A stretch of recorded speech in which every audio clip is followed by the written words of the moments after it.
ازبک صدر اسلام کریموف کی موت، ظلم کی تاریک رات کا خاتمہ۔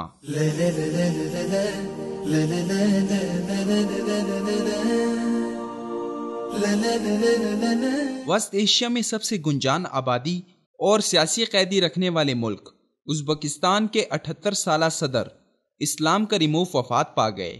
اپنے 27 سالہ دور حکومت کے دوران کریموف نے جابرانہ طرز حکومت کو اپنایا۔ روس سے آزاد شدہ ریاستوں میں سب سے بڑی فوج کے مالک ازبکستان کے صدر نے سیکولر خطوط پر ملک چلانے کو ترجیح دی، اسی لیے ازبکستان میں اسلام پسندی اور شاعر اسلامی کا احترام قطعاً ممنوع ہے۔ عوام کو بازاروں میں نماز کی ادائیگی سے روکا گیا، حجاب پر پابندی، داڑھی کی حوصلہ شکنی اور اسلامی کتب رکھنے والی دکانوں کی تالہ بندی کی گئی۔ اسلام پسندی کو قابو کرنے کے نام پر 31 ملین عوام پر سربریت کی انتہا کر دی گئی اور اسلامی شدت پسندی کے لفظ کو اس سربریت کے لیے ایک جواز کے طور پر استعمال کیا گیا۔ 1996 میں پارلیمنٹ میں ایک تقریر کے دوران اسلام پسندوں کے خلاف کریموف نے یہ الفاظ استعمال کیے: ایسے لوگوں کو سر میں گولی مار کر ختم کر دینا چاہیے۔ اگر ضرورت پڑے اور تم کم حوصلہ بن جاؤ تو یہ کام میں خود کروں گا۔ ازبکستان میں کسی کو بھی اختلاف رائے کی جرأت نہ تھی اور مذہبی آزادی کو ہر ممکن طریقے سے دبایا گیا۔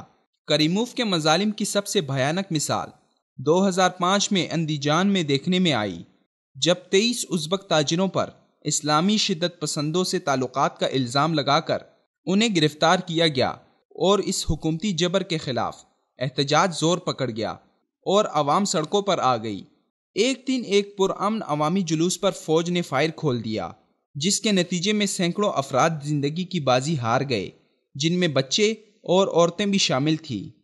2015 میں ایمنسٹی انٹرنیشنل نے 10 سال پورے ہونے پر اس واقعے کے چشمدید گواہوں کے بیانات دنیا کے سامنے پیش کیے۔ ایمنسٹی کے ایک محقق اینا نیسٹارٹ کے مطابق بہت سے افراد نے مجھے بتایا کہ آج تک وہ اپنے مقتول رشتہ داروں کی لاشیں بھی نہیں پا سکے۔ شہر بھر سے اجتماعی قبروں کی افواہیں بھی ہیں۔ اسلام کریموف کے عتاب کا نشانہ خصوصی طور پر اسلام پسند شہری تھے۔ ملک میں اسلام پسندی کی لہر کو دبانے کے لیے ازبک صدر نے جیلوں کو ان سے بھر دیا، جہاں ان پر ہر ممکن تشدد آزمایا گیا۔ کریموف کی اسلام دشمنی اور بے رحم فطرت نے اسے یہاں تک مجبور کر دیا کہ اس کے حکم پر اسلام پسندوں کو کھولتے پانی میں زندہ ابالا گیا۔ حکومت کی جانب سے شہداء کے خاندانوں کو میت فوری طور پر دفنانے کا حکم ملتا تاکہ شہید کے آخری دیدار کے لیے وہاں لوگوں کا ہجوم نہ لگ جائے، کیونکہ اس بات کو کریموف اپنی حکومت اور اقتدار کے لیے خطرے کی گھنٹی سمجھتا تھا۔ ملک میں چور، ڈاکو، قاتل اور منشیات فروشوں کو وہ سزائیں نہ ملتیں جو اسلام پسندوں کے لیے مخصوص تھیں۔ آج بھی اسلام پسند تنظیموں کے 8000 سے زائد کارکنان ازبک جیلوں میں قید و بند کی صحبتیں سہ رہے ہیں۔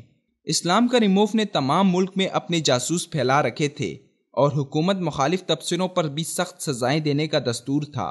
سانحہ اندیجان کے بعد جو ازبک خاندان کریموف کا ظلم مزید نہ سہ سکے، انہوں نے دوسرے ممالک میں پناہ ڈھونڈنے میں ہی عافیت جانی، مگر کریموف نے روسی انٹیلیجنس کی مدد سے اپنی سیکیورٹی فورسز کے ہاتھوں انہیں چن چن کر موت کے گھاٹ اتارا، جنہوں نے کریموف کے مظالم دنیا پر آشکار کیے۔ 2012 میں ایک ممتاز ازبک عالم دین عابد قوری نظروف، جو ایک سویڈش گاؤں میں جلا وطنی کی زندگی گزار رہے تھے، کو ان کے اپارٹمنٹ کی سیڑھیوں پر گولیاں ماری گئیں، جس سے وہ جانبر تو ہو گئے مگر آج تک کوما میں ہیں اور ان کا خاندان تب سے روپوشی کی زندگی گزار رہا ہے۔ ایک اور نامور ازبک امام عبداللہ بخاری، جو کریموف کی پالیسیوں کے کھلے ناقد تھے، کو 2014 میں استنبول میں قتل کر دیا گیا۔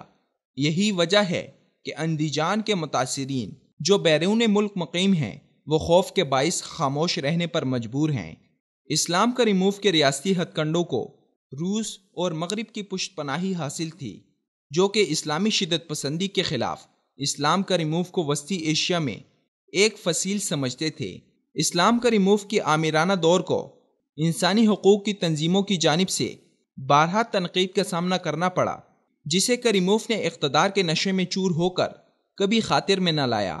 ازبکستان کا انسانی حقوق کا ریکارڈ ظلم و ستم کی تحریروں سے پر ایک ضخیم پلندہ ہے جو کہ ہر آمیرانہ دور کی خصوصیت ہے۔